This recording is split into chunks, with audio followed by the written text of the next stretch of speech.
Mungkin yang di daerah-daerah tertentu dia 9 juta berlebih. Nah, yang ingin saya tanyakan adalah menurut pandangan sudut tim Pramono Anung dan Rano Karno, yang lebih ideal yang mana sih? Kita menggunakan bantuan secara jumlahnya konstan, kita sama ratakan dengan jumlah rata-rata, ataukah kita sesuaikan dengan masing-masing kebutuhan? Penyesuaian. Ini kan seperti LPDP bahasanya.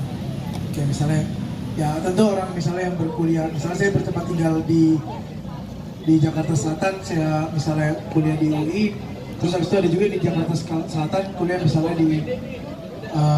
di BINUS. Harus dicek dulu pertama dari si pengambil KJP dan KJU-nya khusus. Dicek untuk penerima KJU ini sesuai nggak? Ibaratnya contoh transportasi publik secara gratis.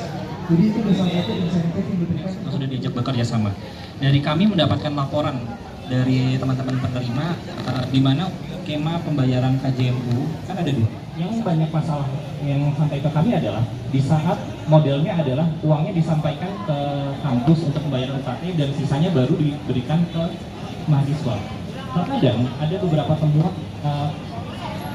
memainnya, di mana mereka bagaimana menjaga kualitas guru yang di wilayah non formal dan lembaga yang istilahnya itu. 2018 saya dulu jadi gubernur Jawa Barat, sekolah nggak gratis.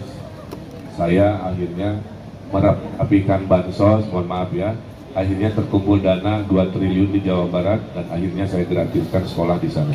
Hal yang sama saya lakukan, saya audit dulu, mohon izin. Baik, waktu habis. Nanti hasilnya kita serahkan untuk kepentingan masyarakat. Terima kasih.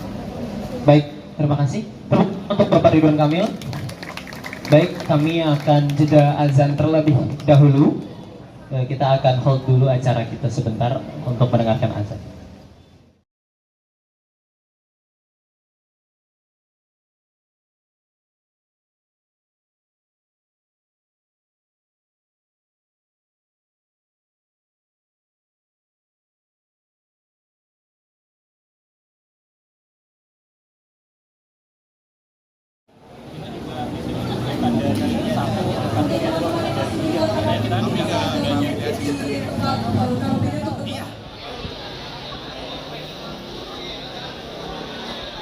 Beralih kepada Bapak Ridwan Kamil.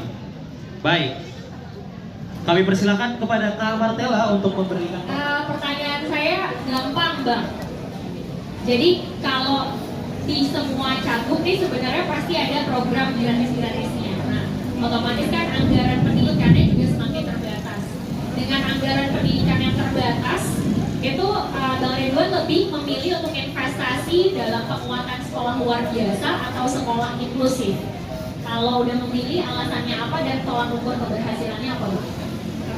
Baik, kami ucapkan kepada Pak Ridwan Kamil 3 menit untuk menjawab.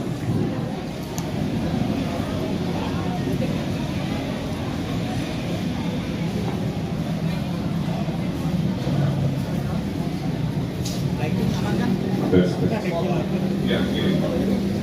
Sebelum ke poin itu ya, akar permasalahan Jakarta itu Mbak, menurut saya ya, itu adalah ketidakadilan tata ruang. Di zaman Belandanya itu kita disegregasi. Satu itu. Kemudian di tahun 1920-an lahir ideologi tata kota namanya modern urban planning yang memisahkan rumah dengan tempat kerja. Sebelum ideologi itu, rumah tempat kerja itu berdekatan. Kalau kita lihat ke Eropa, kan, bawahnya komersial, atasnya apa. Dua tadi berdampak kepada problem kita tadi. Itu, kan gitu terus ceritanya kan. Jadi kayak mau pakai duit sendiri lah ibaratnya kita survei. Yang kedua, ketika program nanti di launching, komplain itu harus jadi sarana. Jadi jangan jadi cerita.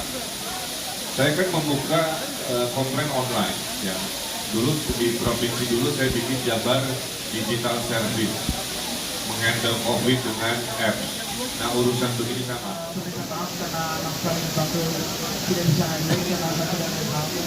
tapi pada intinya adalah jika kita ingin menuju Jakarta menjadi pusat ekonomi nasional, menjadi pusat kota global dan juga mewujudkan kota yang berkeadilan dan berkejahteraan, itu tentunya paling utamanya adalah mempunyai SDM yang unggul.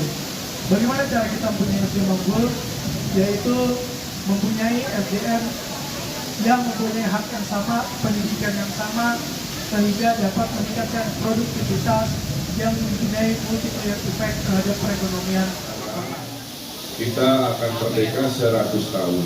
Itulah yang didefinisikan sebagai Indonesia Emas.